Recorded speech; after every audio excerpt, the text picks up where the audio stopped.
The new minimum wage set to start in July in Flagstaff. The city has hired someone to help both employers and workers understand the new law. Team 12's Jessica DeNova sat down with the man in charge of educating the community about the fast approaching changes. The new minimum wage of $10.50 an hour goes into effect here this summer, and businesses and their employees have a new resource to reach out to in preparation. As customers walk into the print Raven, every copy ordered and printed needs a worker behind the job.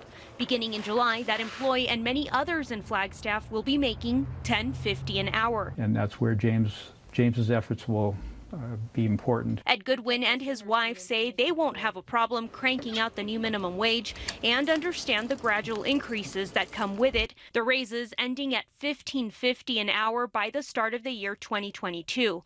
But if you slice out the details, things get a bit more complicated. Details, I think, probably people are not aware of, and hopefully James can help people understand and help with those reporting requirements. James May hopes to do just that. He's the city's new interim labor standards manager, educating employers and workers about the new law. There's been a concern amongst employers that we will come in and demand all of their financial records.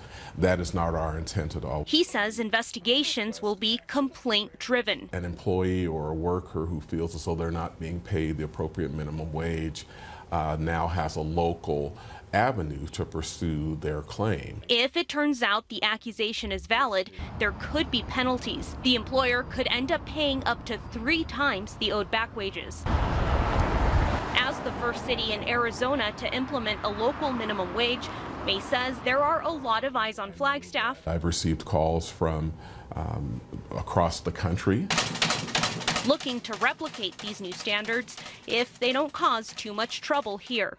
There is an initiative underway right now that could go up for vote in November of next year. If passed, it would completely change this new minimum wage law and would cut the Office of Labor Standards. We're in Flagstaff. Jessica DeNova, 12 News.